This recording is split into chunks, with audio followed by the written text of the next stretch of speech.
pero alam ko yung sarili ko.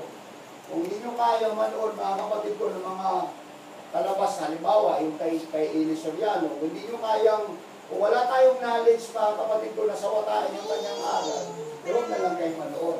Ako, pinapanood ko, mga kapatid, hindi para kabiliban siya, kundi tinitingnan ko, mga kapatid ko, kung paano talaga, maganda mga sinasabi, mga kapatid. Hallelujah. Pero sabi ko nga, may mga puntos na hindi umaangkop sa sinasabi ng banal na kasulatan.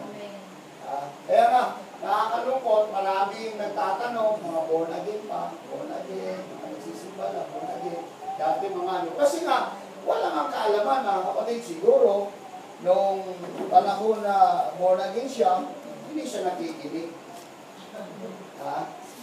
Parang katulad nung senior ko nung kahapon ba yun. Ano, di ba yun sa Facebook? Baka katulad nung senior ko. Hindi siya nakikinig. Kaya pag ganon lang. Kaya nung dumating yung pagsubok, dumating yung temptations, mga kapatid sa kanya, natangay siya. Di ba? Kasi hindi siya naikinig. Kasi ang pananampalataya, nung maborn again ka, hindi dapat hanggang doon lang eh. Dapat talaga mag-aral tayo. Ibig sabihin ba, born again ako, safe na ako. Okay na ako, kahit di na ako dumalo ng pag-aaral. No, sir. Dapat mag-aaral talaga tayo. Tama yun. Na nandito tayo para mag-aaral talaga. Kasi hindi ka pa sigurado sa sarili mo. May mga temptations pa eh. Abay, kung hindi mo alam, mga kapatid kong isagot sa mga pagsubok na darating sa buhay mo, kaya nga maraming nag-backslide eh. Bakit? Ulitin ko na naman itong sinabi ko. Yung sinabi ng Apostle Pablo sa Romans chapter 8, no one shall separate us from the love of God. Walang pwede makapag-iwalay sa atin sa pag-ibig ng Diyos. Bakit sinabi ni Pablo yun? Kasi nga lumago na yung mga taong nakikinig. Kaya kahit tinatagpas, pinapatay, hindi talaga sila humiwalay sa Diyos eh. Pero ang tanong ko nga, bakit maraming nag-backslide? Bakit marami humiwalay kay Jesus Christ? Kasi nga walang kaalaman. Yun yung sinasabi ko na kailangan ma-develop yung Christ-like character. Kasi pag sinabing Christ-like character, kailanman si Jesus kasi hindi sumuko. Kahit na nga sa krus, hindi siya sumuko eh. Okay, yung kanyang katawang tao nagsasalita. Sabi niya, kung pwede lang, umaalang upang ito sa akin. Kung pwede lang. Hindi pwede. Hindi ginagawa rin niya. Amen? Bakit? Kailangan ng Christ-like character. Para huwag talaga tayong sumuko, mga kapatid, sa anumang mga hamon eh. Kaya nga, ang salita ng Diyos, ang siyang aid or makakatulong sa atin para lumago tayo, maunawaan natin, mga kapatid ko. Kasi ang buhay hindi naman dito eh. Magpakasaya ka rito, magpakaliwaliw-liwaliw ka rito, pabayaan mo yung pananampalataya mo, pabayaan mo yung ministeryo mo, pabayaan mo yung tungkulin mo sa Diyos. Ay para ka lang sumipa sa tinig. Amen. Palampakan natin ang ating Panginoon. Dapat kaya, yun yung importante. Pagka pinag-usapan ng salita ng Diyos, aktibo talaga tayong makinig, mag-aaral. Hindi tayo katulad ng senior ko nga kahapon. Sino nakapanood ko? May senior ako eh. Pagka nag-preach na raw yung pastor, alam nyo na. Natutulog. Yun yung importante, mga kapatid, kasi ang supply, provision ng Diyos yun eh. Provision ng Diyos, mga kapatid. Hallelujah. Kaya nga, importante, pag pinag-usapan ng salita ng Panginoon, aktibo tayo, makikinig at mag-aral. Amen. Amen. Amen. Yun yung importante, mga kapatid. Kasi, yung kaalaman na yan, mga kapatid, sabi nga, ang knowledge na ito, siyang magbibigay sa atin, mga kapatid ko, ng isang tama, maayos, na pananaw sa ating buhay bilang mga lingkod ng Diyos. Para pagdating na, kasi sabi ko nga, mga kapatid, sa ngayon, okay tayo. Okay tayo. Siguro marami kang pera sa bangko, marami kang datong, magandang pangangatawan mo, wala ka pang problema, masaya ka. Kaya malakas akong Kristiyano. Para pag dumating yung problema, at wala kang kaalaman, manghihina ka ngayon, di ba? Hindi ka na magsisimba, dahan-dahan ka ng niliban, dahan-dahan ka na ngayon na rewarded na. Bakit? Kasi wala kang knowledge. Amen. Ang may kaalaman, mga kapatid ko, sa harapan ng Panginoon, nakukontrol lahat. Merong self-control. Makukontrol niya ang kanyang sarili, mga kapatid, at i-apply niya ito, mga kapatid ko, sa kanyang buhay. At doon, dito, mga kapatid, maunawaan natin na pagka meron kang knowledge, may self-control ka, meron kang patience o pagtitiis sa buhay mo, mga kapatid ko, magiging consistent ang buhay mo bilang isang mananampalataya araw-araw sa buhay mo.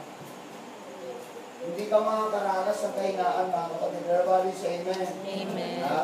Kaya nga, sabi ni Peter, mga kapatid, tingnan natin ang basahin ko sa 5.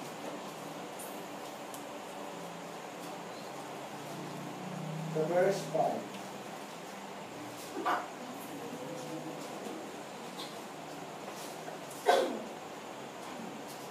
Oo, at dahil din dito sa pagdaragdag sa galang inyo ng buong sikap, ay pamahalin sa inyong pananampalataya. Yan.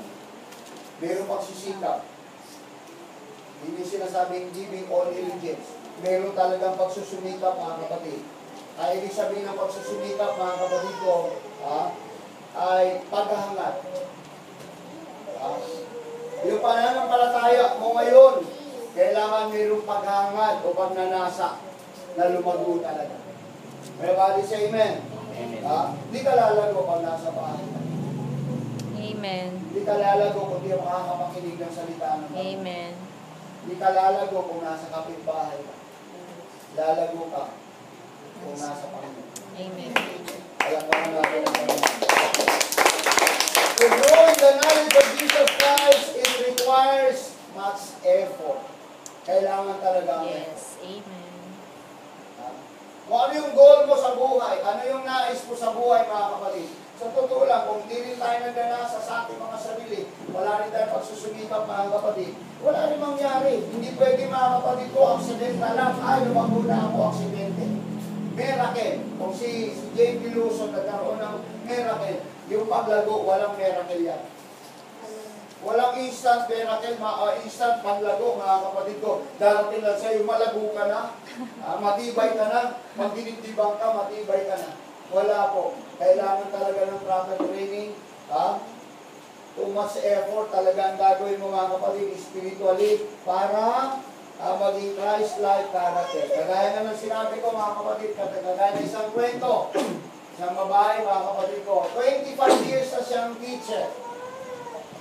Isang araw, mga kapatid ko, ang eskwelahan ay nagpa-exam ng promotion. Mapupromote siya. Nag-exam siya ngayon. Kasi 25 years na ako may experience as a teacher, kaya mapupromote na ako. Nung siya, mga kapatid ko, nag-exam, binagsak siya. Pumunta siya ngayon sa principal's office. Sabi niya, Mr. Principal, bakit ganon? Bakit ganon? 25 years na ako natuturo, bakit hindi ako mapupromote doon sa trabaho na yun? Sabi niya, wala kang 25 experience. Isang taon lang experience mo. Hindi ka pa qualified. Nakita ko sa ano mo, hindi ka qualified. Parang ganon. 25 years, 20 years ka na sa Panginoon, pero mga kapatid ko, minsan hindi tayo qualified. Di ba? Bakit minsan hindi qualified? Tayo po ang nakakaalam kung bakit hindi qualified. Amen? Amen.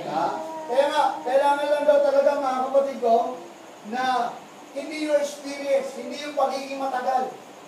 Kasi kung minsan, tinitest tayo ng Panginoon eh. Bawat isa sa atin, mga kapatid, tinitest tayo ng Panginoon. Kung talaga bang tayo ay worth it, mga kapatid ko, doon sa experience natin. Hello, nandiyan pa ba kayo? Amen. Minsan tinitest tayo, minsan sinusuko ko nga kayo. Diba? Minsan sinusuko ko kayo. Bawat isa. Ako rin sinusuko ko. Lahat tayo sinusuko. But being a pastor, being a head, mga kapatid, minsan mga leaders sinusuko ko. Diba? So hindi nga, 25 years experience pala. Hindi pala yung tagal, kundi yung knowledge. Kasi yung may knowledge, mga kapatid, lahat yun. Dinadagdag na sa kanya yun. Yung walong biyaya na ipinagkaloob ng Panginoon. Pag may knowledge ka, kaya ko, I can do all things. With the help of God. Amen po ba, mga kapatid? Ha? With the help of God. Yun yung merong correct insight, mga kapatid. Yun yung may knowledge, mga kapatid ko. Kasi sabi ng Panginoon, test every spirit. Subukin mo lahat ang mga spirit.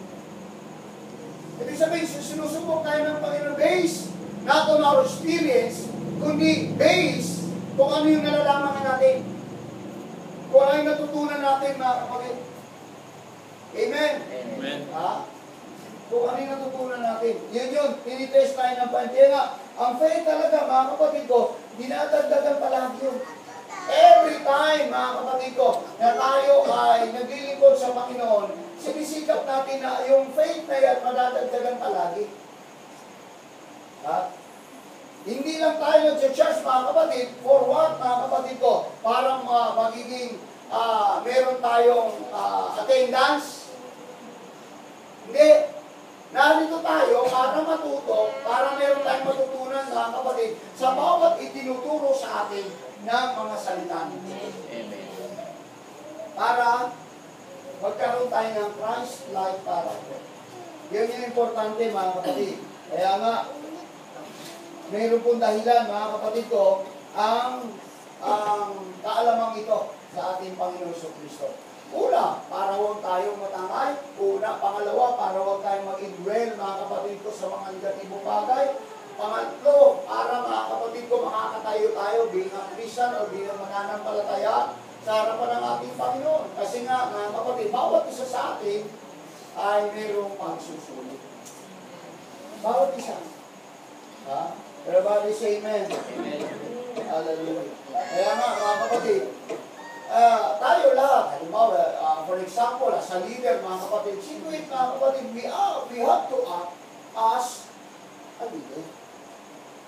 We have to act as a leader. Hindi tayo member or ordinary member in our church, mga kapatid, but we are a leader, for example. So we have to act as a leader. Kaya nga may kaalaman. Pag membro, mga kapatid ko, ang membro nag-e-effort para umunlad. Mga kapatid, ang mananampalataya. Ganun dapat talaga. Bawat buhay natin, kaya nga ang promotion comes from God. The promotion comes from the Lord. Palakpakan natin ang ating Panginoon. Hallelujah. So, bakit kailangan lumago, mga kapatid, tayo sa kaalaman? Hallelujah. Para ang biyaya, sumagana, ang kapayapaan, sumagana sa ating mga buhay. Grace and peace be multiplied. Para sumagana raw, mga kapatid ko, hallelujah, sa bawat isa sa ating mga kapatid. Amen? Hallelujah. 2 Peter chapter 1, verse 2. Yan natin. Biyaya at kapayapaan ang sa inyo dumami sa pagkakilala sa Diyos at kay Jesus na Panginoon natin. Biyaya at kapayapaan ang sumasagana, mga kapatid ko, sa ating buhay. Hallelujah. Kaya nga dito, mga kapatid, lahat tayo, bawat isa sa atin, makaka-experience ang favor ng Diyos, mga kapatid. Resulta yun. Hallelujah. Resulta yun, mga kapatid ko, sa mga kabutihan ng ating Panginoon. Tingnan niyo ang sabi ng Matthew chapter 5, verse 45.